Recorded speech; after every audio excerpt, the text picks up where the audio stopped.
istighna, hakikatul istighna itu adalah al-istighna anis syai' labihi. Jadi pemenuhan kebutuhan yang sebenarnya adalah kita berusaha menghindari sebanyak mungkin kebutuhan yang sekunder, yang enggak penting. Bukan memenuhi semua yang kita inginkan.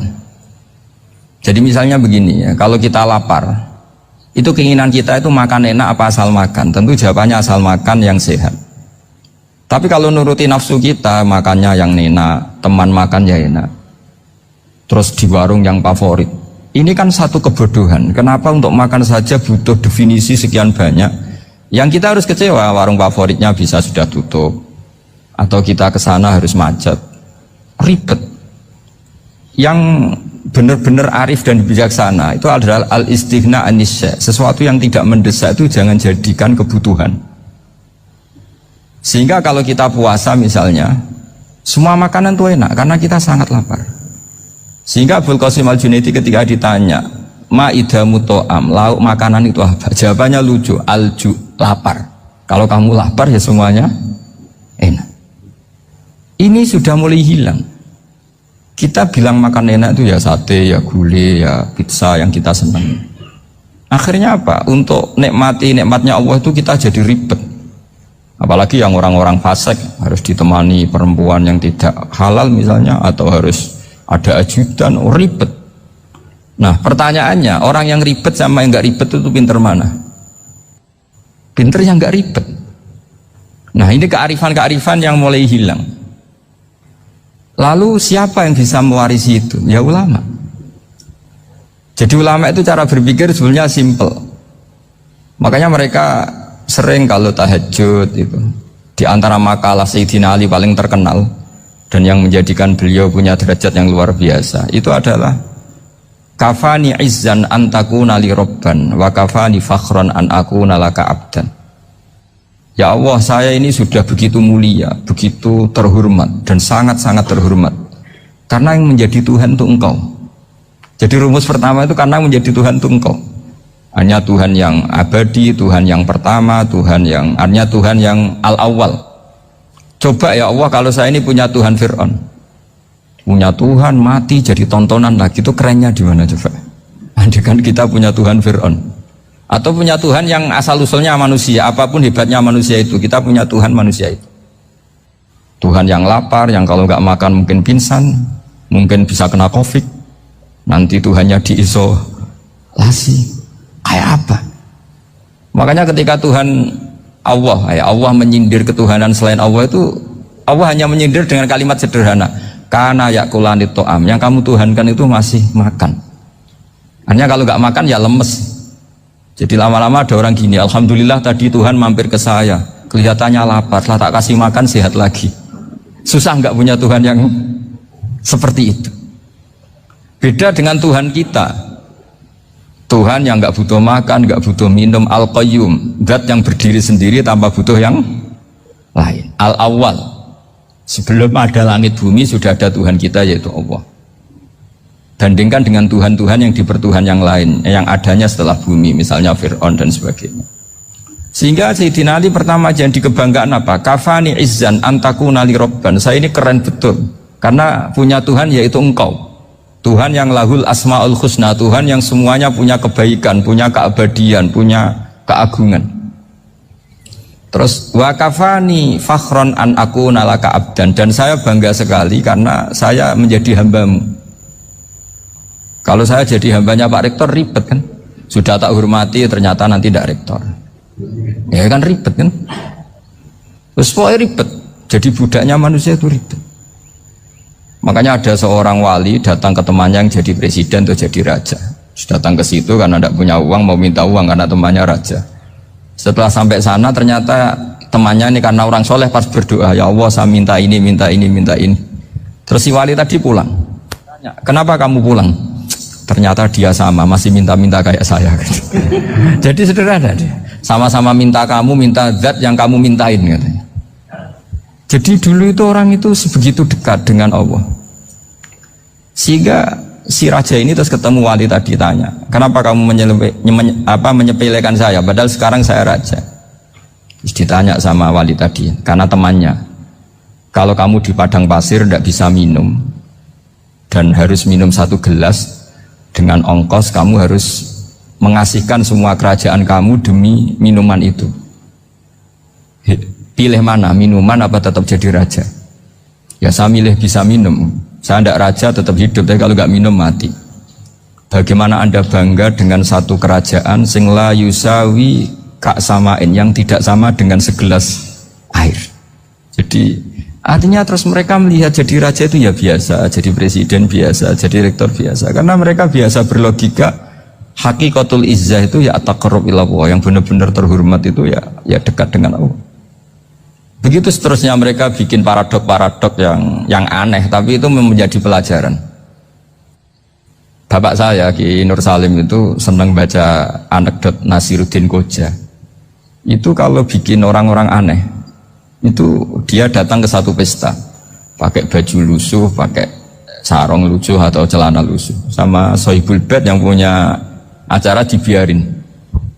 Setelah dibiarin dia pulang pakai jas, pakai dasi, pokoknya keren, dihormatin, pakai alpat, pokoknya dihormatin, silakan. Pas dia disuruh minum, minumannya itu disokkan saja ke sakunya. Jas, kamu harus minum yang banyak karena kamu yang dihormati, bukan saya. Terus makanan semuanya diletakkan di saku, ada apa? Ayo kamu makan yang banyak. Alpatnya juga gitu, dikasih sate apa? Ayo kamu makan yang banyak. Mereka tidak melihat saya, melihat kamu. Akhirnya orang satu pesta itu istighfar semua, berarti kita ini salah. Terus dia pidato, kenapa kamu ngomong gitu? Tadi saya datang, orangnya sama. Gara-gara beda pakaian, penghormatannya beda. Berarti yang berhak dapat makanan ini jasa ya, bukan saya. Betapa naifnya kita sebagai orang. Ternyata kita masih hormat sesuatu yang seperti itu, yang atribut lah. Jadi orang-orang sufi itu orang yang bisa menertawakan dunia. Akhirnya ya, pertama dia dianggap orang gila, masa jas dikasih makan, dikasih minum. Tapi secara fikih dia benar, haram dia makan. Karena pas dia datang dibiarin, setelah pakai jas dikasih makan. Berarti hakikat yang dapat rezeki siapa? Jasnya apa orangnya? Jasnya apa orangnya? Jasnya.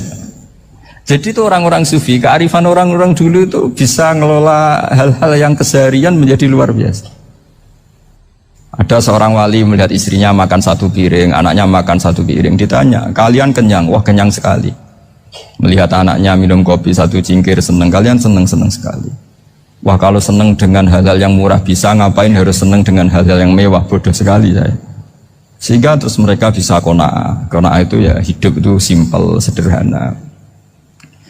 Jadi tentu saya tidak akan ngomong yang muluk-muluk, selain itu tidak bidang saya juga apa ya. Kita ini butuh obat di kondisi Covid seperti ini, butuh kesederhanaan, butuh apa ya, istighna tadi. Kita harus istighna billah an ghairillah. Jadi sudah cukup bahwa Allah ini segalanya. Sehingga tadi saya dengarin himnenya Unisula, yang paling saya kagum adalah dimulai dengan kalimat-kalimat thayyibah. Di antara tugas suci Nabi Ibrahim dan semua Nabi adalah wa ja'alaha kalimatam baqiyatan fi aqibi. Nabi Ibrahim itu Nabi yang diberi gelar Allah. Dia adalah Nabi yang menjadikan kalimat tauhid itu kalimat yang abadi.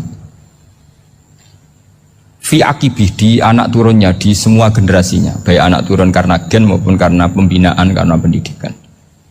Ini penting sekali saya utarakan karena apa? Satu kehidupan itu sebenarnya digerakkan oleh kata-kata, oleh muto kalau orang bahasa modern. Sehingga banyak ulama mengatakan al-ibarat qutun li'ailatil mustami'in, bahwa redaksi atau moto atau pegangan hidup itu penggerak kehidupan. Sehingga sebetulnya manusia itu digerakkan oleh kalimah-kalimah itu, oleh moto-moto itu, oleh prinsip-prinsip hidup itu. Misalnya orang Palestina itu tiap hari ke pasar gitu. Mereka ke laut gitu. Ditanya, kenapa tidak takut tembak Israel? Jawabannya lucu. Kena tembak ya mati, nggak makan ya mati, nggak kerja ya mati. Ya sudah, sama-sama mati ya, mendingan aktivitas normal. Tapi saya tidak menyarankan itu untuk melawan Covid. Ini cerita saja. Kamu jangan provokator gitu. Karena ini wilayah sensitif. Jadi banyak orang yang poligami, kalau ditanya alasannya gitu, istri satu ya cerewet, dua ya cerewet, mendingan 4 gitu. Ya banyak ya gitu. Tapi ada yang kebalikan, istri satu cerewet saja hampir jantungan, apalagi 4, tinggal matinya kan gitu. Itu semua yang menggerakkan itu kalimat. Kalimat itu satu pegangan. Banyak orang loh yang nggak ingin jadi rektor tuh banyak loh Pak Bejo. Jangan kira semua dosen ingin jadi rektor. Melihat rektor sibuk rapat, mempertahankan reputasi Unisula, terus sering pegang kepala, ngapain repot-repot, jadi tukang sapu aja dapat gaji, ngopi, rokokan, selesai.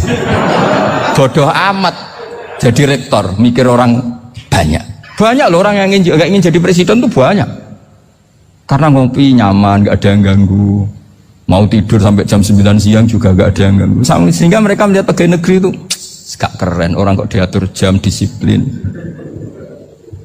Itu memang cara Allah membagi rahmat. Mau kamu apakan coba? Cara syukurnya dia seperti itu. Bapak saya dulu tuh sering ngajarin saya, diajak jalan-jalan pagi-pagi. Melihat orang ngopi, makan uduk itu bapak seneng. Kok enak jadi wong awam. Ngene esuk-esuk nyemak bocah kesel kabeh kono enak ngopi rokokan. Bapak kadang iri sama orang awam itu iri. Sudah gitu berharap masuk surga kan enak sudah gitu. Tahu-tahu mati, tidak tahu ke surga apa ke neraka ya tidak tahu. Jadi nah, orang dulu itu orang yang bisa mensederhanakan dunia. Sehingga ya sudah cara bahagia. Makanya saya alhamdulillah saya ini kerjasama sama UII sama beberapa kampus. Memang amdan itu sengaja. Kampus itu ya punya sistem yang nggak bisa mewakili sistem kiai. Kiai juga punya sistem yang nggak terwakili oleh kampus, juga sebaliknya saling melengkapi. Saya sering ketemu rektor UII, rektor kampus-kampus Islam. Mereka cerita, Gus, pendidikan pondok harusnya dimodernkan gini-gini. Saya bilang, kalau pondok modern kayak kampus itu nanti saya ketemu Allah tidak bisa jawab. Kenapa Gus? Saya beri contoh gini. Kalau misalnya perempuan perawan lah atau apa saja, namanya perempuan, mau tanya tentang menstruasi atau haid. Kalau semuanya sistem kampus, dia harus kuliah dulu. Registrasi dulu, kuliah dulu, bayar dulu, dan dapat jawabannya nunggu mata kuliah pas itu. Bandingkan kalau sistem pondok, saya tuh sering ke pasar sama anak saya dicegat sama ibu-ibu, Gus, anak saya ngalami gini-gini, keluar darah terus menerus, nggak 6 hari tapi 1 bulan penuh. Itu hukumnya apa Gus ya? Nanti saya mau sowan ke jenengan. Nggak ada usah sowan, di sini aja. Ya sudah. Sebelum mengeluarkan darah yang rutin seperti itu biasanya haidnya berapa hari? 6 hari, ya sudah ikut yang 6 hari, yang lainnya istighatsah. Ngoten tok Gus, ya udah ya. Begitu terus di masalah udhiyah, Pak. Ya coba kalau semuanya pakai sistem kampus, daftar dulu, bayar dulu. Jadi ini nggak ada jawabannya, nunggu mata kuliah itu baru dapat jawaban. Itu biasa nggak sholat bertahun-tahun karena belum ada jawaban tentang itu. Nah itu kalau misalnya orang mati, tahunya cara apa memulasara jenazah itu nunggu kuliah dulu, pas mata pelajaran itu dulu, baru menangani orang mati. Berarti orang mati itu tergeledak semua. Tapi kalau kiai kan enggak. Kesini orang mati terbakar, kalau dimandiin malah badannya copot-copot, itu gimana hukumnya? Ini ada orang mati Gus Kendat, ini disolati apa enggak?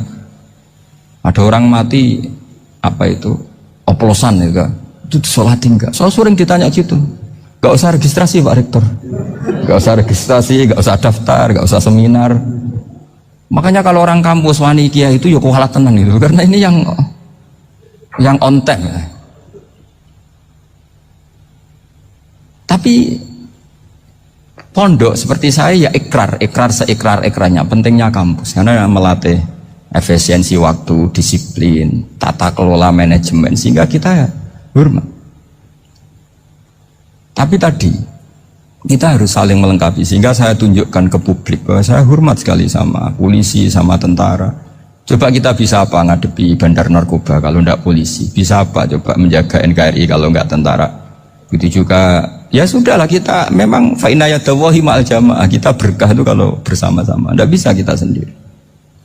Nah lalu orang kayak saya itu ya beberapa kali sebetulnya saya itu ditawanin jadi doktor honoris causa apa. Kekhawatiran saya satu Pak Bejo, takut pas enggak punya uang, itu dokter gak di duit kan gak pantas gitu. Jadi repot gitu, daripada beban lah sudah lah, nggak usah dokter. Jadi kalau nggak punya uang ya pantas, terus kalau ngebis ya pantas. Suatu saat kalau mati nggak ada yang hadir ya pantas, nggak dokter gitu. Kalau sudah dokter kok masuk neraka, kayaknya apalagi rektor kampus Islam kok masuk neraka itu kan kok kayak agak pas itu. Misalnya rektor Unisiola ditanya mungkar nakir, nggak bisa kan kayak gimana gitu. Makanya harus sering ngaji saya supaya nggak malu di depan mungkar nakir. Masa rektor ditanya mungkar nakir nggak bisa. Harus berani bentak. Ini saya rektor loh Pak mungkar nakir. Masa kalau wali-wali dulu berani. Masyhur di cerita wali-wali ditanya marabbuka manabuka. Saya ini guru tauhid. Kok kamu tanya marabbuka manabuka yang ngotok? Kamu tidak pernah ngaji, enak aja tanya. Jadi wali-wali itu ya rileks ngadepi mungkin. Saya yakin rileks wali di Bang Parik baru. Saya yakin itu. Karena wali itu lebih dekat Allah. Sehingga orang dulu itu saya ulang lagi ya, ada satu kearifan namanya hidup itu apa? Hidup itu adalah cari sebanyak mungkin supaya hidup itu tidak tergantung pada banyak hal. Sehingga misalnya cara berpikir orang-orang modern itu sebenarnya banyak orang-orang ilmuwannya nggak ngagumi Amerika. Bukan karena angkuh ndak. Untuk mempertahankan kebesaran negara sebesar itu, kebutuhan listriknya besar, kebutuhan tentaranya besar, kebutuhan apa? Sementara negara kayak Venezuela atau Swiss kebutuhannya ada banyak. Pertanyaannya, yang tergantung dengan banyak hal sama yang tidak tergantung banyak hal itu pinter mana? Kalau dibalik pertanyaannya gitu, negara-negara maju itu tidak keren kalau dibalik pertanyaannya. Orang yang untuk mempertahankan eksistensinya banyak, butuh banyak hal, dengan yang tidak butuh banyak hal, itu pinter mana? Orang yang bahagianya nunggu jadi dokter, nunggu jadi kiai besar, kiai viral, dengan orang yang bahagia cukup dengan ngopi, itu pinter mana? Tapi kalau dibalik pertanyaannya, orang yang tahunya nikmat hanya kopi, dengan nikmat yang banyak, pinter mana? Makanya Mbah Mun tuh kalau guyon itu lucu. Aku iku sakake ambek wong desa sing mlebu swarga. Saya dulu eskam mlebu swarga kok disakeni. Akhirnya beliau memberi penjelasan. Wong desa iku roe pakanan enak, iku mau kopi mbek uduk. Lah swarga iku mau nuruti sing dikarepno. Akhirnya wis mau mangan, wis ngopi, nguduk, ngopi ora roh pakanan liyane ku ora roh. Nasi mandi yo ora roh, pizza yo ora roh apa-apa. Terus saya bilang, wah lah niku nak nganti selera tentang wanita cantik. Iku juga sederhana. Rodok pesek ya wis cantik, rodok ireng ya wis. Apa bidadarinya seperti itu karena saking enggak pengalamannya. Jadi surga itu kan nuruti apa yang diinginkan. Kira-kira keinginan orang kampung kalau di surga itu apa coba? Makanan apa coba?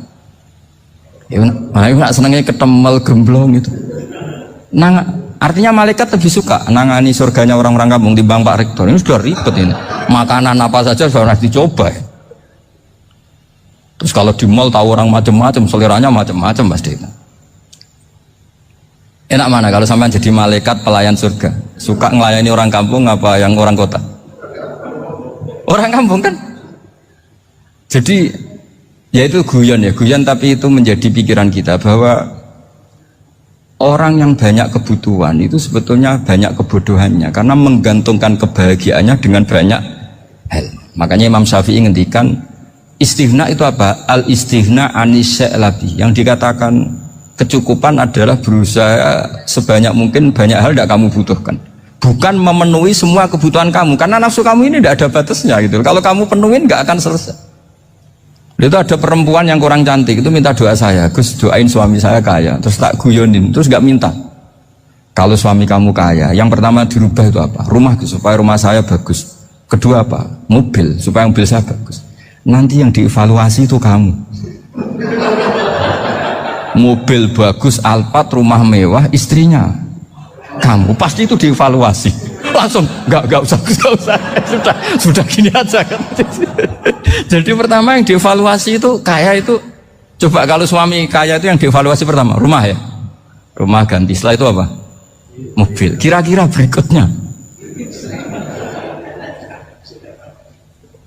akhirnya sudah nggak jadi.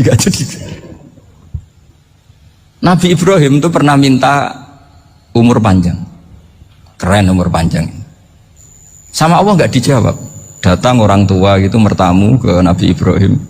Terus disuguhi dikasih kurma. Apa itu? Kok kurma apa? Anggur yang sudah matang sekali. Sudah dimakan. Setelah dimakan meler keluar lagi. Dimakan lagi meler lagi. Terus Nabi Ibrahim masuk lagi ke kamar. Ya Allah, doanya tak cancel. Nanti kalau saya tua kayak itu. Jadi Allah itu gak jawab langsung tapi ngirimkan itu. Akhirnya ya Allah gak jadi. Nanti takut itu. Saya pernah ngalami jadi kiai tadi, ada ibu-ibu ya gak pati cantik lah. Suaminya tuh miskin sekali. Minta doa saya supaya kaya. Bareng tak kasih pertimbangan itu, udah gak usah, gak jadi. Jadi itu kearifan. Tapi kearifan ini harus kita tanamkan. Saya nggak bisa membayangkan Indonesia yang besar ini, andai kan tidak ada qanaah, nerimo ing pantum. Coba sekarang ada COVID. Andai kan Indonesia itu kayak Perancis. Saya beberapa kali punya tamu orang yang hidup lama di Perancis, bahkan dapat istri orang Perancis. Itu dulu nggak begitu mencintai Indonesia. Tapi setelah di Perancis 2 tahun, wah Indonesia hebat. Di Perancis itu kata dia kalau cerita, semua kebutuhan masyarakat itu dibebankan ke negara. Apa saja minta negara, apa saja nyoal negara. Sementara Indonesia, coba kalau Indonesia mengalami seperti ini kok tidak ada qanaah rimo ing pantum, bisa kios Indonesia. Orang miskin nyalahkan negara, kelaparan nyalahkan negara, apa saja. Tapi barokahnya dididik kiai, jogeman nyalahno wong liya. Urip pun romo ing pantum, diame. Sampai gak ngerti kalau Covid. Banyak tuh orang-orang kampung itu, orang lugu-lugu itu. Mbah niki saking Covid, salam ning Covid, muga-muga umure panjang. Dikira Covid itu nama orang yang ahli sosial itu. Mbah niki dana saking Covid. Matur nuwun sampekno salamku, muga-muga umur panjang. Bingung kan yang nganterin ini. Ini gimana yang mau menjelaskan? Memang nggak paham. Ribet kan.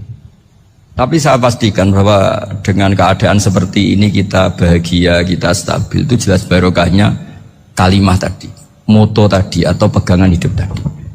Makanya disebut al-ibarat qutun li'ailatil mustami'in, bahwa redaksi atau kata-kata atau pegangan atau filosofi hidup, apalah namanya itu adalah penyemangat. Karena kata-kata ini memang luar biasa.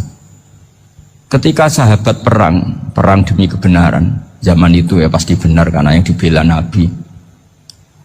Dulu itu kan enak zaman Nabi, yang dibela mesti benarnya, musuhnya mesti salahnya. Sehingga dulu itu memang harus tegas. Kalau sekarang mau tegas gimana? Yang kamu bela tidak mesti benar, musuhnya tidak mesti salah. Ribet kan kalau misalnya saya tukaran sama Pak Rektor, kamu mau bela mana kan bingung.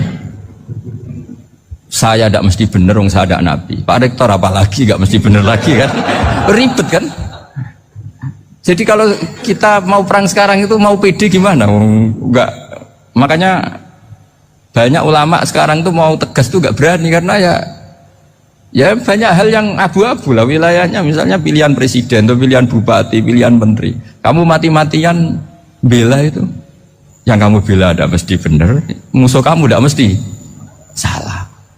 Misalnya pilihan bupati, wah ini kabupaten ini baik kalau bupatinya ini, yang satu bilang ini, terus tim suksesnya kamu tanya, kamu yakin? Ya tidak juga. Lah kenapa semangat? Kan saya botohnya, paling alasannya ya itu aja, bukan yang lain. Beda dengan zaman Nabi, nabinya mesti benar, Abu Jahalnya mesti salah, kan enak aturan mainnya jelas. Singkat cerita dalam perang itu banyak sahabat yang alami luka, ngalami apa gitu. Kemudian curhat lah ke Nabi, ya Nabi gara-gara derekkan jenengan, ngikuti jenengan saya harus ngalami seperti ini. Ngiranya orang itu diapresiasi sama Allah keluarnya, ternyata sama Allah gak diapresiasi. Malah diturunkan ayat intakunu ta'lamuna fa innahum ya'lamuna kama ta'lamun wa tarjuna minallah malah yarjun. Kalau kamu sakit karena perang, orang-orang kafir itu ya sakit, itu saja berani padahal demi kekafiran. Wa tarjuna minallah malah yarjun, padahal kamu punya nilai lebih yaitu berharap kepada Allah yang mereka tidak punya. Saya jadi kiai itu ya kadang mangkel. Karena yang benci ya benci, yang seneng itu ngel-ngel loh kayak Pak Bejo. Jadi semuanya ribet. Nah iya, yang benci ya ganggu, yang seneng ya ganggu, tambah nemen.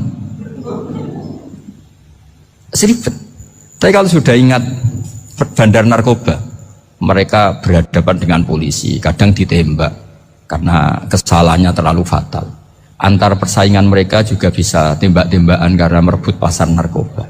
Itu saja mereka berani. Kok kita yang jadi kiai kadang dicium tangannya, dihormati gak berani, hanya takut apa ya, musibah-musibah kecil lah, atau problem-problem kecil. Nah iya, kalau kita bandingannya gitu. Kalau kamu mau tahajud kedinginan, itu masih nanti dihisab Allah itu gitu. Maling ayam itu keluar malam-malam, hanya dapat ayam. Itu gak takut dingin. Ya gak takut digebuki masa. Kamu mau tahajud saja takut dingin. Makanya nanti hisabnya orang soleh itu nanti dijajarkan orang dolim. Terus diperbandingkan. Wah itu habis kamu kalau itu. Jadi misalnya Unisola mau rapat, tapi ini malam, kalau malam dingin nanti sama masuk angin. Anak-anak pang di perapatan aja berani kamu. Kalau sudah perbandingannya gitu tuh ribet kita nanti. Makanya itu kalimat itu moto atau filosofi hidup.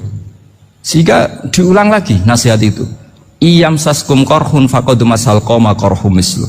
Kalau kamu kena luka, orang-orang yang nggak benar juga akan kena luka. Itu aja berani demi ketidakbenaran. Masa kamu demi kebenaran nggak berani? Akhirnya orang itu, ya itu kalimat, itu heroik. Makanya kita ini penting ya, makanya tadi himne Unisula dimulai kalimat-kalimat thayyibah. Karena kalimat ini yang menjaga kita kalimat ini. Misalnya tentang Tuhan. Kenapa orang Islam imannya kokoh seperti ini, termasuk yang sudah hidup di Amerika, di Australia, di mana-mana. Itu ya barokahnya ajaran atau barokahnya kalimah. Saya sebut kalimah saya pakai bahasa santri.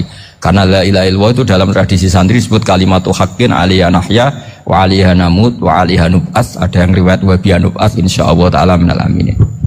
Kenapa mereka di mana-mana meskipun sekolah di Amerika, di Australia, bahkan di Uni Soviet tetap mukmin? Itu barokahnya ajaran yang benar. Allah itu siapa? Tuhan. Tuhan itu sifat dasarnya apa? Awal. Dia harus wujud awal sebelum makhluk yang lain. Sehingga ketika ada negara yang maju, yang tertib, manajemennya tertib, masyarakatnya makmur, tapi punya Tuhan yang tidak seperti itu, tidak awal, itu sudah agak nyaman. Karena ndaklah keren Tuhan saya, karena Tuhan saya itu al-awwal, zat yang pertama. Tuhan saya keren lah, zat yang nggak mati. Tuhan yang nggak mati, yang nggak pernah mengalami kematian. Sehingga tontonan atau yang dilihat kenikmatan-kenikmatan yang lain ini tidak mengubah dia pendirian tentang Tuhan, karena mantapnya satu kalimat tadi bahwa Tuhan itu ya harus satu, harus awal, harus tidak mati, tidak rusak, tidak mengalami apa-apa yang membahayakan. Sehingga ketika ditawarin Tuhan yang lain meskipun menjanjikan secara finansial atau kemakmuran, mereka gak tertarik. Itu coba, itu barokahnya makmur apa barokahnya ajaran?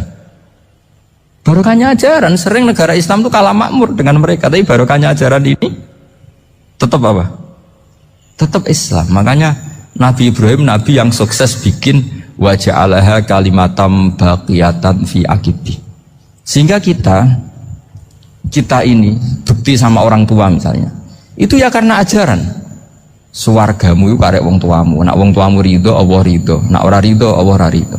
Ridho wa fi ridhol walidain wa sakhatu wa sukhtu wa fi sakhatil. Sehingga ketika ada orang tua yang agak brengsek gitu, anak-anak tetap hormat. Punya orang tua yang miskin, yang sudah miskin, tukang tombok nomor, banyak kan di kampung gitu, ya tetap hormat. Coba kalau dari awal kita ngajari orang tua kamu hormati ya, kalau baik, kalau tidak usah, bisa geger Indonesia. Tapi barokahnya ajaran-ajaran itu Indonesia tertib karena ada ajaran. Nah ini di sini pesantren dan Unisula semua harus berkontribusi membuat ajaran yang benar itu adalah ciri utama Islam. Sehingga Islam ini dimulai dengan ajaran kalimatu haqqin alaiha nahya wa alaiha namut. Sehingga kita tenang seperti ini. Saya ini termasuk kiai yang tenang. Meskipun kata orang banyak saya ini kiai besar, tapi termasuk kiai yang paling tenang. Termasuk yang paling tenang. Karena saya ini pakai mazhab orang-orang hebat. Saya berkali-kali cerita, orang kayak Imam Syafi'i itu orang yang luar biasa. Saya berkali-kali cerita, orang yang tadi nyium tangan kamu ya Imam Syafi'i, di belakang tuh ngerasani kamu, menghujat kamu. Jawabannya enak saja. Berarti saya alhamdulillah orang yang wibawa. Buktinya di depan saya nggak berani. Jadi enteng saja. Diceritain sebagian kampung, sebagian separuh dari warga kamu itu nggak suka kamu. Ya bagus lah nggak suka saya, nggak akan utang duit saya. Di mana-mana orang utang itu karena teman dekat. Kalau nggak seneng pasti minimal nggak utang, nggak pinjam mobil, nggak pinjam apa. Berkah mana yang seneng sama yang gede? Jadi dianggap enteng saja. Semua yang dialamin dianggap enteng saja. Misalnya punya istri pemarah, ya baguslah marahin suami. Kalau marahin tonggo malah ribet. Jadi kamu harus terima kasih kalau dimarahin istri. Baguslah marahin saya mah, kalau marahin tonggo ribet. Jadi enteng saja. Tapi kita sekarang tuh karena nafsu ya, sehingga menghadapi hidup ini ribet. Ulama dulu kalau mau mati itu senangnya bukan main. Sudah lama saya ini ingin gak maksiat. Kayaknya gak maksiat paling efektif itu mati. Ya tidak apa-apa Gusti, kalau sebaiknya mati ya mati aja. Enteng saja. Jadi melihat kematian itu akhir dari segala keburukan atau potensi keburukan. Apapun baik kita sekarang, suatu saat mungkin kita gak baik. Yang bisa menghentikan ketidakbaikan atau potensi ketidakbaikan itu apa coba? Mati kan? Berarti mati itu mengerikan apa menyenangkan? Mesti kamu tidak berani menjawab. Meskipun secara ilmu kamu berani, tapi secara rasa agak berani kan? Saya ulang lagi ya, yang bisa menghentikan keburukan atau potensi keburukan itu apa coba? Apa? Kematian. Berarti kematian itu menyenangkan atau menyusahkan? Apapun kamu tidak berani jawab karena kamu agak-agak duniawi itu kelihatannya. Tapi secara ilmu, kamu tahu kan kalau mati itu tidak buruk-buruk banget. Karena apa? Itu akhir dari segala keburukan. Sehingga Nabi ngajarkan kalimat itu begitu luar biasa. Allahumma ahyini maka natil hayatu khairan li wa tawaffani maka natil wafatu khairan li. Nabi melihat dunia itu begitu indah. Ya Allah, kalau saya ini hidup, anggap saja hidup ini ziyadatan li fi kulli khairin, menjadi modal saya menambah segala kebaikan. Jika suatu saat saya mati, anggap mawon rohatan li min kulli syarrin, itu akhir dari segala keburukan saya. Sehingga mati hidup ya baik karena di situ kita bisa berkontribusi beramal soleh.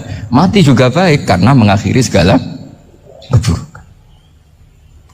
Nabi nate ngendikan lagi, ajaban li amril mukmini inna amrahu kullahu khair. Orang mukmin itu mengagumkan, semuanya baik. In asobathu na'ma syakara fakana khairan lah.